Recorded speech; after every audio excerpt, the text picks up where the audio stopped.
Oui, monsieur le maire, vous avez demandé notre avis sur le nouvel exécutif. Non, je crois pas, non. Si, vous avez... On va vous le donner quand même. Vous pouvez toujours le donner. Vous pouvez toujours le donner. Je sais que vous allez le donner, mais en vrai, je ne vous ai pas demandé votre avis. Si, vous avez dit, peut-être que vous ne vous rappelez pas tout ce que vous dites, mais vous avez dit que vous attendiez tout à l'heure, et ça nous fait plaisir que vous nous le demandiez. Nous, notre groupe, en tout cas, lui, il prend acte, évidemment, des changements que vous opérez, mais nous tenons à souligner que ces changements se font quand même dans un climat très particulier et un peu tendu. Il y a eu la démission d'une élue, Madame Lebret, qui est partie.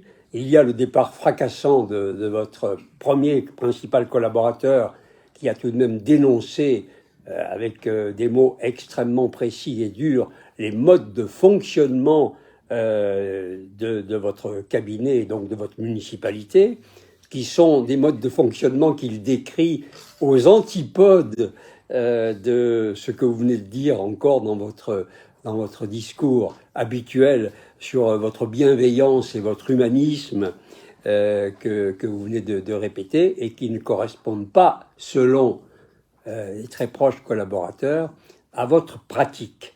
Nous, on n'est pas surpris, on n'apprend pas, on comprend très bien que votre management est assez violent parce qu'il est pour nous subordonné à un projet personnel et politique qui est sans rapport avec le bien commun des Grenoblois.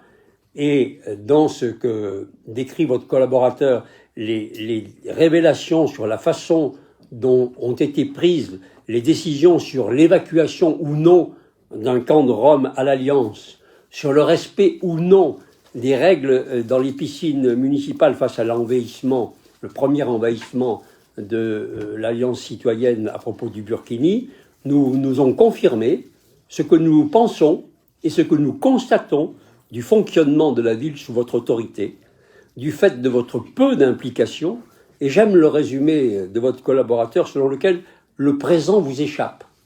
J'ai trouvé que c'était assez précis et assez bien vu. En tout cas, il en résulte un n'importe quoi dans Grenoble. Alors ces changements dans l'exécutif ne vont rien améliorer.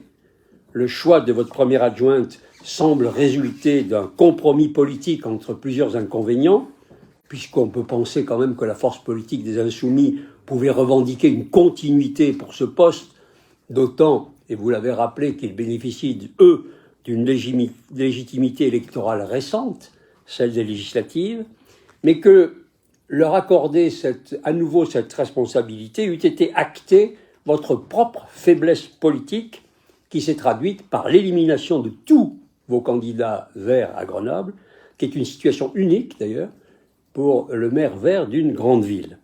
Alors le choix que vous avez fait d'un parti très minoritaire dans la ville permet une sorte de plus petit dénominateur commun, il permet de passer entre les gouttes. C'est pas glorieux non plus.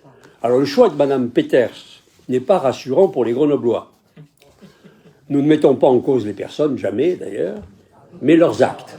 Oui, leurs actes politiques. Oui, c'est les actes politiques qui nous intéressent, pas les personnes, pas leur situation, pas où elles sont, comment elles vivent, etc. Non, c'est les actes.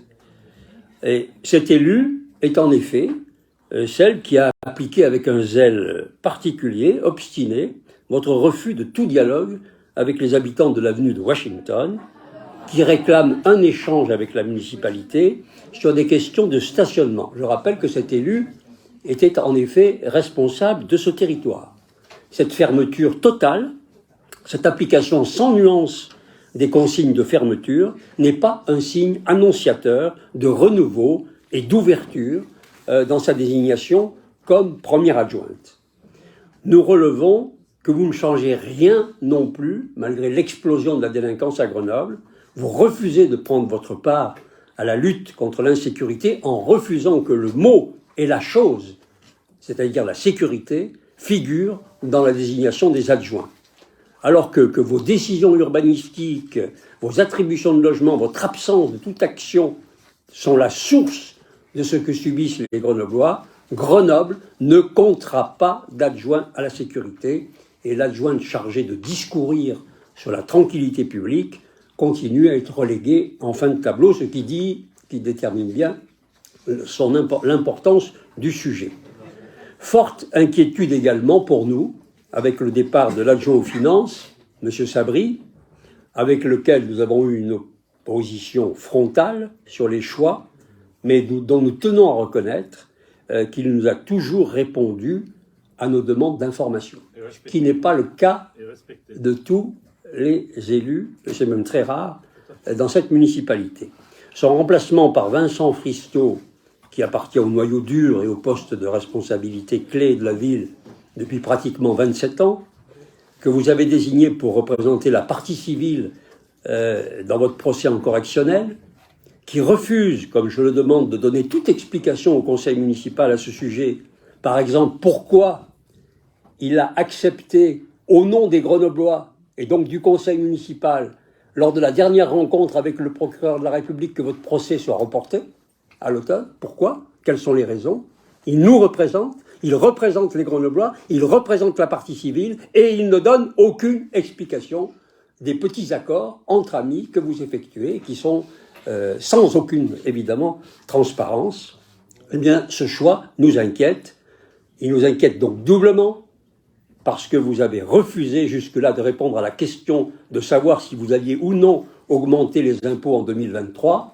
Est-ce que M. Sabri ne veut pas être là pour le faire? C'est peut-être aussi une question qu'on peut poser. Voilà pourquoi, selon nous, ces modifications ne prennent aucunement en compte l'état de la crise dans lequel est la ville. Il est une forme de rétrécissement de votre assise, une sorte de repli sur soi, sur un noyau dur, alors que, comme cela a été dit d'ailleurs par M. Benradjeb, la ville aurait besoin d'un nouveau départ, alors que vous êtes presque arrivé à mi-mandat, de façon à redonner un espoir et une assise aux Grenoblois. Je crains que ce mini-remaniement interne, les Grenoblois n'en ont malheureusement rien à attendre en matière d'amélioration de leur vie quotidienne.